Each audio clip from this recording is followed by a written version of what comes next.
They told us that the Bible is the Word of God. They told us to read it, to live by it, to pray as it taught us to pray. They said it was sacred. They said it was truth. But they also told us something else, didn't they? They told us never to question it. They told us that questioning the Bible is blasphemy, that thinking for ourselves is heresy. And yet, here you are.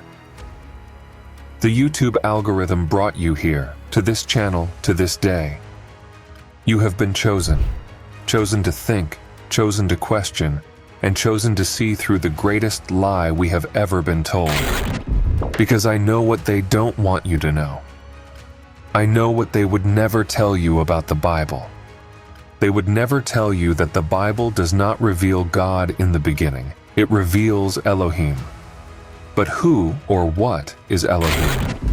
They will never tell you that Elohim is a plural term, a word that parallels an ancient and forbidden name, Anunnaki. And if you think I'm making this up, even Wikipedia, yes, Wikipedia, offers you a carefully worded disclaimer, revealing to you exactly what they want you to know about this. Why? Because the fear of you knowing the truth runs deep. This disclaimer isn't an explanation, it's a warning. A warning that they are terrified you'll uncover what's hidden in plain sight. So, who were they? And why have they worked so hard to keep this truth from you? It's time to uncover the story from the very beginning. Prepare to see the world and the cosmos in a way you never imagined possible.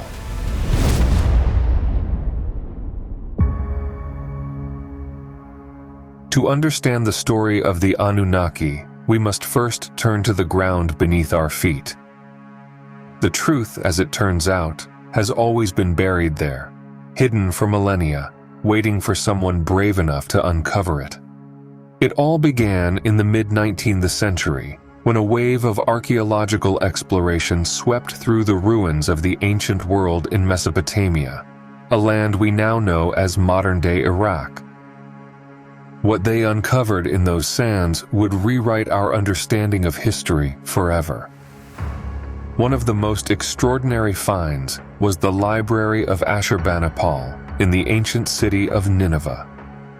Over 30,000 clay tablets lay buried in the ruins of this Assyrian king's palace, their surfaces etched with strange wedge-shaped markings.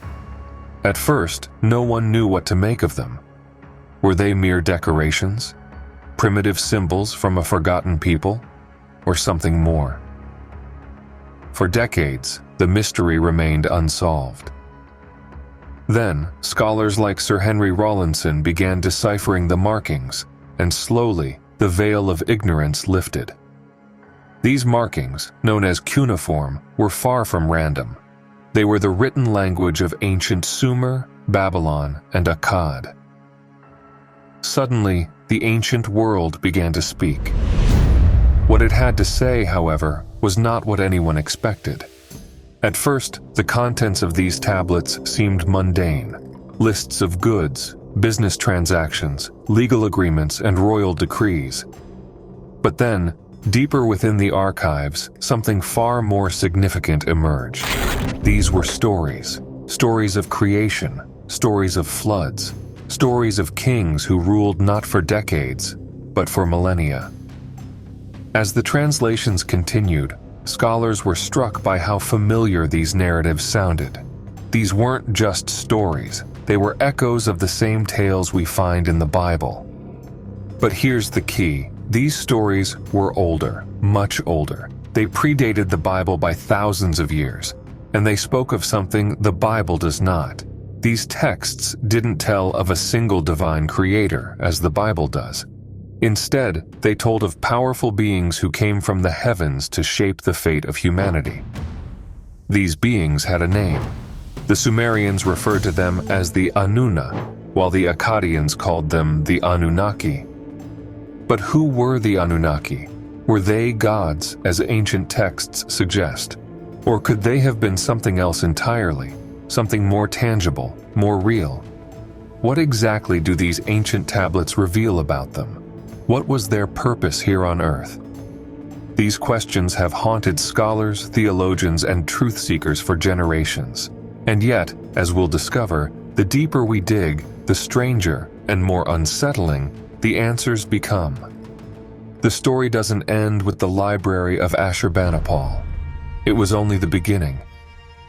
As the excavation of ancient Mesopotamia continued, more tablets and inscriptions surfaced, each one adding to a puzzle that we are still struggling to piece together. What secrets did they leave behind for us? And why do so many of these ancient records seem to converge on one undeniable truth? That humanity's earliest stories are not about gods in the traditional sense, but about an extraordinary connection between human beings and beings from the stars. It is here, in these ancient texts, that the mystery of the Anunnaki truly begins to unfold. One of the most astonishing texts is the Epic of Gilgamesh, the oldest known mythological account in human history. It recounts the adventures of Gilgamesh, a Sumerian king who was said to be part human, part divine, a hybrid of man and Anunnaki. The epic speaks of Gilgamesh's desperate search for immortality, a theme that echoes humanity's timeless longing to transcend its mortal limitations. But there's something deeper here. The tale doesn't just describe Gilgamesh's struggles, it reveals a world where the Anunnaki walked among humans, ruling over them as gods. It suggests that the Anunnaki had knowledge of life, death, and the mysteries of existence that they deliberately withheld from humanity. Why? What were they protecting or hiding? The Epic of Gilgamesh became even more extraordinary in 1872 when George Smith, an Assyriologist working at the British Museum, made a groundbreaking discovery. Among the shattered fragments of clay tablets, Smith deciphered the 11th tablet of the Epic. A tablet that contained a story eerily similar to the biblical tale of Noah's Ark. Known as the Flood Tablet, it recounts how the gods, or more specifically the Anunnaki, decided to destroy humanity with a great flood. But one Anunnaki figure, Enki, defied this decree. Enki, who had always shown a certain favor towards humanity, chose to warn a man named Utnapishtim. Enki's warning, however, was not given directly. The story describes how he communicated with Utnapishtim through a wall of reeds, instructing him to build an ark large enough to save himself, his family, and the animals. Utnapishtim heeded Enki's guidance and constructed the ark, narrowly escaping the catastrophic flood that wiped out the rest of humanity. The parallels with the biblical story of Noah are undeniable. Both tales speak of a righteous man warned of an impending flood, given divine instructions to build an ark, and tasked with preserving life. But there is a critical difference. In the Bible, a singular God both destroys and saves humanity. The roles of judgment and mercy are merged into one omnipotent being. In the Epic of Gilgamesh, however, these roles are divided among the Anunnaki. Enlil, the leader of the Anunnaki, is the one who decrees humanity's destruction, deeming them too troublesome to be allowed to live. Enki, in contrast, acts as a protector and guide, defying the will of the other Anunnaki to ensure humanity's survival. This division of motives among the Anunnaki adds layers of complexity to the narrative.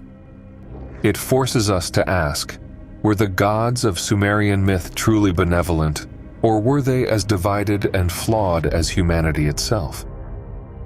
What's even more startling is that this Sumerian account predates the Bible's flood story by thousands of years. Could it be that the biblical story of Noah is a retelling, a reinterpretation of the Sumerian myth?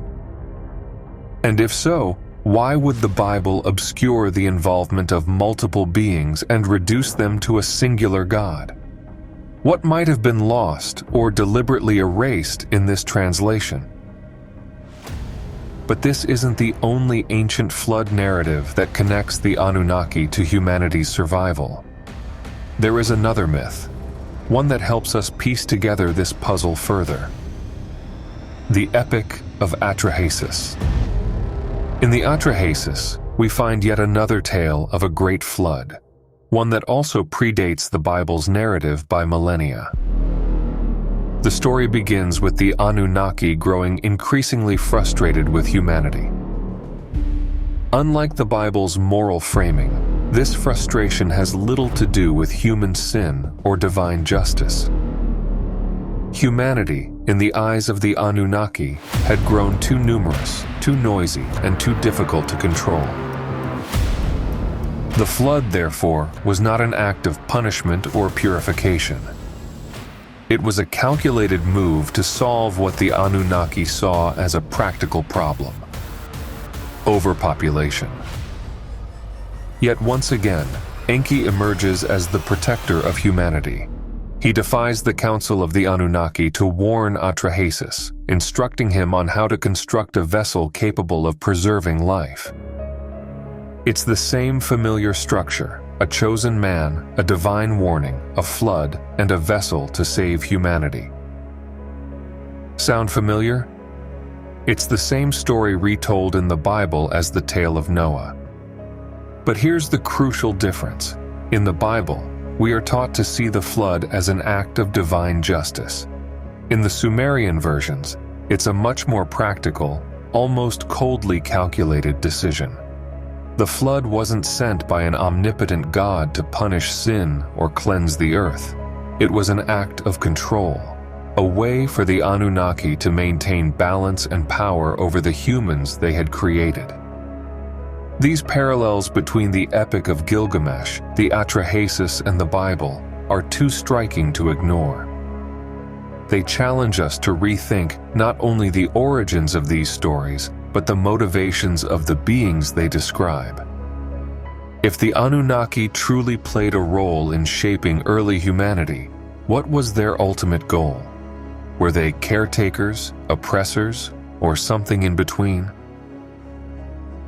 Perhaps the answer lies in yet another ancient artifact, one that offers a glimpse into the relationship between humanity and the Anunnaki. Not through myth, but through what appears to be a straightforward record of history. This artifact, known as the Sumerian King List, is a tablet that bridges the gap between the mundane and the extraordinary. At first glance, it seems like nothing more than a ledger, a simple chronology of kings and their reigns. But hidden within its text is something that defies explanation, something that pushes the boundaries of what we understand about the ancient world. The Sumerian King List, at first glance, appears to be little more than a dry historical record. It lists the kings who ruled in Sumer, their names, and the lengths of their reigns. But as you read further, something extraordinary becomes clear. The early kings weren't like the rulers we know today. These kings reigned for tens of thousands of years. Some dynasties lasted over 200,000 years. How is that possible? These are not symbolic numbers. They're precise, down to the year, the month, and sometimes even the day. Scholars have tried to explain this in many ways. They've called the numbers metaphorical, symbolic, even fantastical. But those interpretations don't align with the precision of Sumerian record-keeping. Remember, this is the same culture that gave us the 60-second minute, the 60-minute hour, and the 360-degree circle. These were people obsessed with precision. So why would they suddenly abandon that obsession when it came to recording the reigns of their kings? Could it be that these rulers were not human at all, but Anunnaki themselves? Could this be evidence of beings whose lifespans dwarfed our own? Beings whose rule was measured not in years or decades, but in millennia?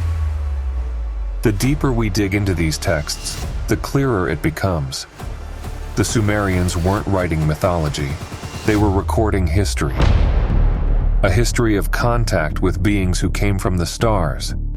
But if the Anunnaki were real, if they truly ruled over humanity in our earliest days, what was their purpose? Were they benevolent caretakers, or were they oppressors? What did they want from us? The answers to these questions are buried within the texts, within the stories that have been passed down to us. But one thing is certain: the Sumerians believed their civilization wasn't the result of human ingenuity alone. They believed it was a gift, or perhaps a burden, bestowed upon them by the Anunnaki. But this revelation leads us to a deeper, more troubling question. If the Anunnaki shaped humanity in the past, could their influence still linger today? And why has so much of this knowledge been hidden from us? The answers may lie not just in the texts themselves, but in what has been done to suppress them. For centuries, the Bible has been revered as the definitive account of humanity's origins, a divine revelation that shaped the spiritual and moral fabric of countless civilizations. But as we have already seen, many of the Bible's foundational stories have striking parallels with older Sumerian accounts, raising a critical question. What if the Bible is not the original source? What if it's a retelling, reinterpreted to serve a new narrative? These parallels are not just coincidental. They point to a shared foundation, a deeper truth embedded in humanity's ancient memory. The Great Flood and the Ark, as recounted in the Atrahasis and the Epic of Gilgamesh, are two examples where the fingerprints of the Anunnaki are evident. But the overlaps don't stop there. Other biblical stories, long thought to be unique revelations, find their roots in Sumerian myth as well, revealing a far more intricate tapestry of influence. Take the story of Adam and Eve. Genesis tells us that humanity was created from dust by the hands of God, formed in His image. But in the Sumerian myth of human creation, the process is far less divine and far more scientific. The Anunnaki, dissatisfied with their labor-intensive efforts to mine Earth's resources, decided to engineer a workforce. Using their own genetic material and combining it with that of a local primate species, they created humanity, not as a reflection of their glory, but as tools for labor. Even the Bible's phrasing, "Let us make man in our image, after our likeness," mirrors the collaborative tone of the Anunnaki's deliberations in the Sumerian texts. Who exactly was God addressing when He said us? And then there's the story of Cain and Abel, one of the earliest conflicts recorded in Genesis. Cain, a farmer, and Abel, a shepherd, both present offerings to God. When Abel's offering is accepted but Cain's is not, jealousy drives Cain to commit the first murder. But this story may also have roots in the Sumerian myths, where a rivalry between two brothers, Enki and Enlil, represents competing ideologies about humanity's future. Enki, the protector and ally of humans, often clashed with Enlil, who sought stricter control and punishment. Could the story of Cain and Abel be a reflection of this cosmic struggle, reimagined for a biblical audience? And what about the story of the Tower of Babel?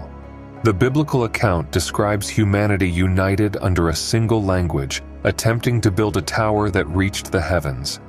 God, displeased with their ambition, confuses their language and scatters them across the earth. However, the Sumerian version offers a fascinating twist. The tower wasn't just a tower. It could be interpreted as a stargate, an advanced technological device the Anunnaki used to facilitate communication with their celestial stations. In this version, humanity's confusion and dispersion weren't caused by a divine act of humility, but perhaps by the Anunnaki asserting their dominance, ensuring humanity would not reach beyond what was allowed. There is a Mesopotamian text that predates the Bible by hundreds of years. It's called Enmerkar and the Lord of Arata. This text narrates a story that experts identify as the inspiration for the Tower of Babel episode. Even the word Elohim, which appears in the first chapters of Genesis, takes on a new light when compared to the Sumerian context. As we've discussed, Elohim is a plural term, often translated as God, but more precisely means gods in the plural and is interpreted by some as the powerful ones. This mirrors the Sumerian word Anunnaki, meaning those who came from the heavens to earth.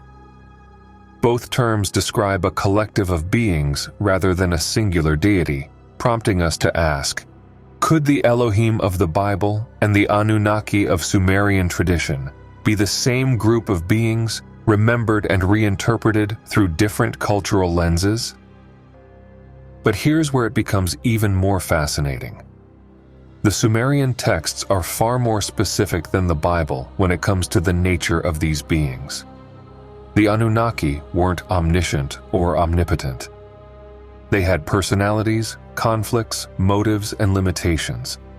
They argued among themselves, they made mistakes, and they ultimately abandoned their rule over humanity. If the Bible's Elohim and the Sumerian Anunnaki are indeed the same, why would this complexity and nuance be stripped away in the biblical narrative? What purpose does it serve to portray a unified, singular God instead of a group of flawed, extraterrestrial beings? This leads us to a larger question. Why have these connections between the Bible and Sumerian mythology been obscured for so long? Were the biblical authors simply adapting existing stories for their audience, or were they deliberately rewriting history? If so, who benefits from this revision? The implications are profound.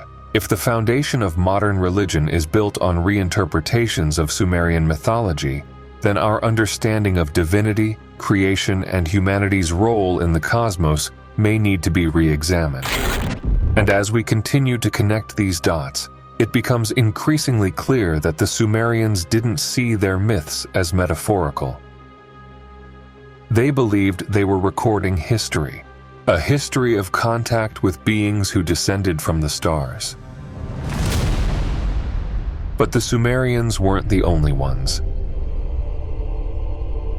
Throughout history, cultures across the world have passed down stories of beings who descended from the heavens, bringing knowledge, power, and at times, chaos. From the gods of Mesoamerica to the deities of ancient Egypt and the sky beings of Native American lore, the parallels are undeniable. These narratives all share a striking similarity to the Sumerian accounts of the Anunnaki, advanced beings who shaped human civilization. Could these be fragmented memories of a shared reality? As we've seen, the Sumerian texts describe the Anunnaki not as abstract gods, but as tangible beings, capable of incredible feats of technology and science. Zecharia Sitchin was one of the first researchers to piece together this larger picture, delving deeply into the Sumerian cuneiform tablets. In his groundbreaking Earth Chronicles series, he claimed that the Anunnaki came to Earth in search of gold, a resource they needed to sustain their home planet, Nibiru. According to Sitchin, they genetically engineered humanity as a labor force, combining their DNA with that of Earth's primates to create a hybrid species, us. While we may not agree with all of Sitchin's interpretations, his work undeniably moves us closer to uncovering the truth. His suggestion that humanity was not the product of divine creation or natural evolution, but of deliberate bioengineering challenges our understanding of who we are. And if Sitchin was correct, the implications are staggering. Humanity's very existence may have been shaped not by a benevolent deity, but by the calculated actions of extraterrestrial colonizers. But let's take a step back. If the Anunnaki truly intervened in human evolution, where does that leave the idea of God? The Sumerian texts make no mention of a single omnipotent creator. Instead, they describe a pantheon of powerful beings, each with their own motives and agendas.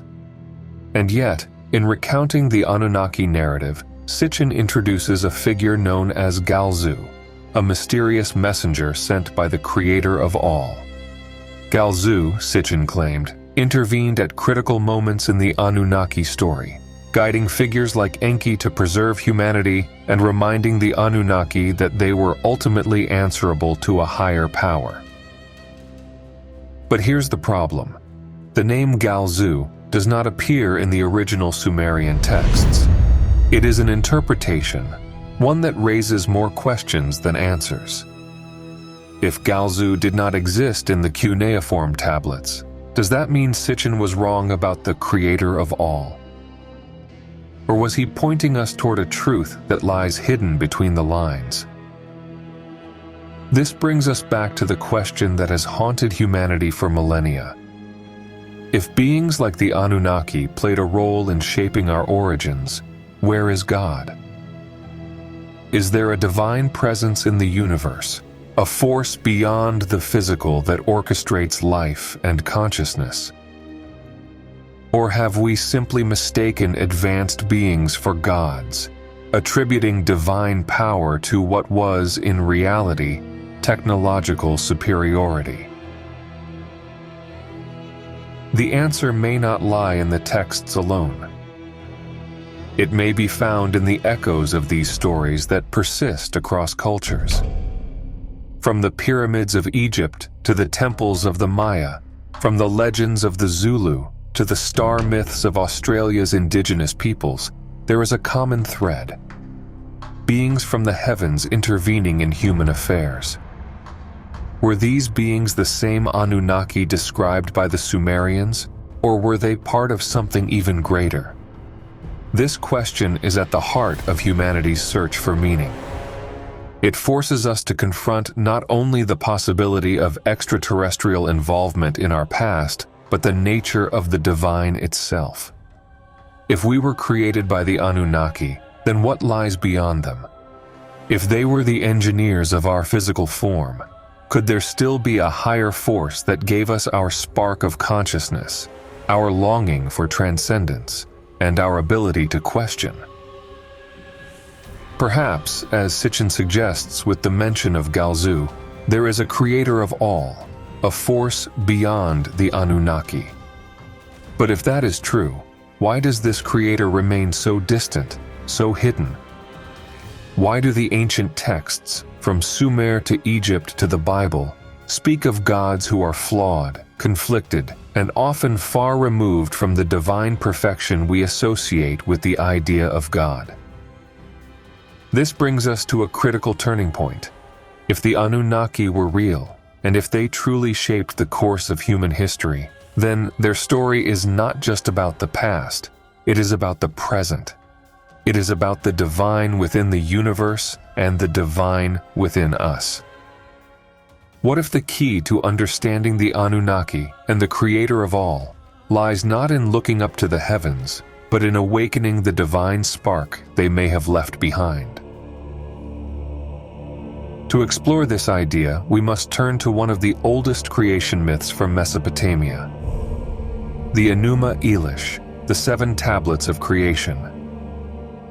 This ancient text recounts a profound moment where the Anunnaki sacrifice one of their own, a god named Kingu, to give life to humanity. Humans, according to this myth, were born from a mixture of the slain god's blood and the clay of the earth. In this act, the essence of the divine, the very lifeblood of the Anunnaki, was infused into humanity. Similarly, as we have already seen in the Atrahasis myth, it is the goddess Mami, also known as Belet Eli, Ninmah, or Ninhursag, who brings humanity to life. She is called the Mother Goddess for a reason. She combines the divine essence of the gods with the raw material of earth to mold the first humans. If the stories are to be believed, the divine essence was not something outside of us. It was part of our very creation. This realization carries profound implications. If the divine spark lies hidden within us, then it suggests that humanity is not merely the byproduct of genetic engineering or divine experimentation. It suggests that the essence of the Anunnaki, and perhaps the essence of divinity itself, exists in every human being. It is not something we must seek from above or beyond. It is something we must awaken within ourselves.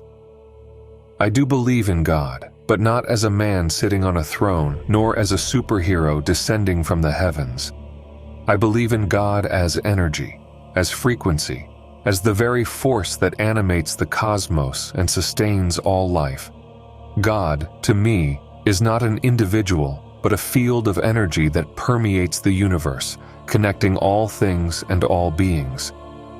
This energy exists not only in the stars and the heavens, but also in the depths of our souls. The divine is not something we must worship as separate from us. It is something we must recognize as part of us. This understanding aligns with what many ancient traditions across the world have preserved. For millennia, cultures have spoken of the connection between humanity, the cosmos, and the divine. They have described ways to transcend the mundane, to reach states of consciousness where the divine within us can communicate with the divine in the universe. They have recognized that we are not separate from the stars. We are born of them. These ancient traditions remind us of a truth that modern society has largely forgotten. They tell us that divinity is not something confined to temples, books, or distant realms. It is in the very air we breathe, the light of the stars, and the pulse of our hearts.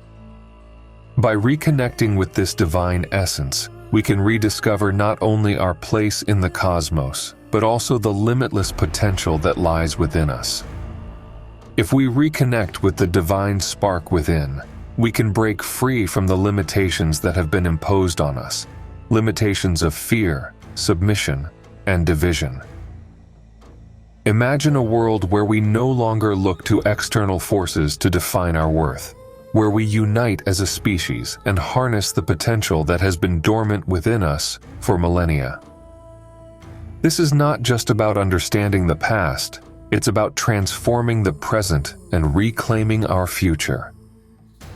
In connecting with this divine frequency, we also connect with the Anunnaki story on a deeper level. If they gave us their essence, if they left their mark on our DNA and our consciousness, then we are not just their creations, we are their continuation. Their spark, their knowledge, and perhaps even their flaws live on within us. And that spark can be nurtured, awakened, and expanded. So how do we reconnect with this divine energy? How do we awaken the spark that has been hidden within us? The answers lie in stillness, in self-awareness, and in looking inward as much as outward. The divine is not something that can be reached through force or technology. It is something that must be felt, understood, and aligned with. It is in the moments of silence when we listen to the rhythm of our own breath. It is in the moments of awe when we gaze at the night sky and feel the infinite expanse of the universe pressing against our souls.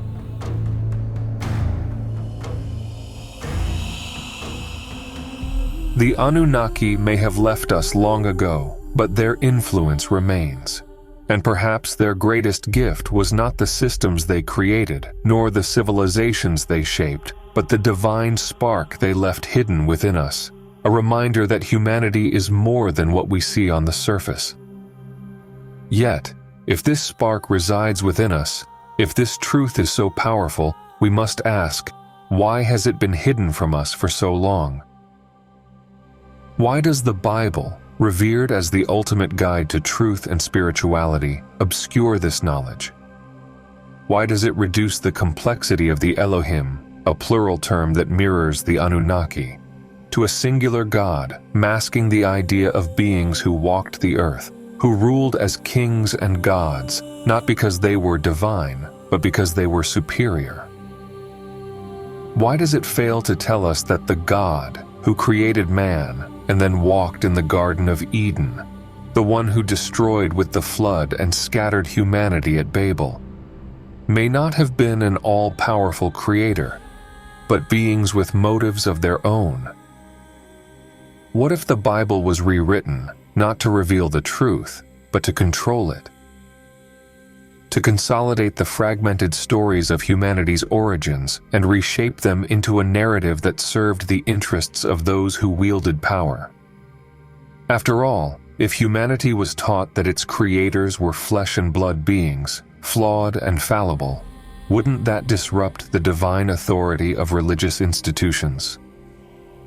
Wouldn't that force us to question everything we've been taught about God, creation, and our place in the cosmos? And it's not just religion. What about governments? Why don't they speak of the Anunnaki, of the ancient texts and tablets that reveal humanity's early encounters with these beings? Why don't they acknowledge the possibility that advanced extraterrestrial beings influenced the course of human history? Could it be that they too are invested in keeping us in the dark? Mainstream historians often dismiss the Anunnaki hypothesis, labeling it pseudoscience or myth. They argue that these stories are merely symbolic, reflecting the imagination of ancient peoples rather than actual events. But if that's true, how do we explain the consistency across cultures, the advanced knowledge of astronomy, genetic manipulation, and cosmic travel embedded in these texts? These stories, repeated in civilizations thousands of miles and years apart, suggest more than imagination. They suggest memory. If humanity understood its true origins, if we realized that we are not just earthlings but something far greater, what would that mean for the systems of control that dominate our world today? Religions were meant to reconnect us with the divine, to teach us about our relationship with God and the universe. And yet, most religions reinforce the idea of separation. They place God on a distant throne, a being to worship but never truly understand, to fear but never question. What if that throne wasn't in the heavens at all, but on earth? What if the gods who ruled over humanity were not divine in the sense we've been taught, but superhuman beings, Anunnaki rulers, wielding advanced knowledge and technology that made them appear as gods to early humans? Why are they afraid of us knowing the truth? Could it be because this truth would awaken something within us, something they cannot control? What if the systems of power, both religious and political, are built on the premise that humanity must never know its full potential?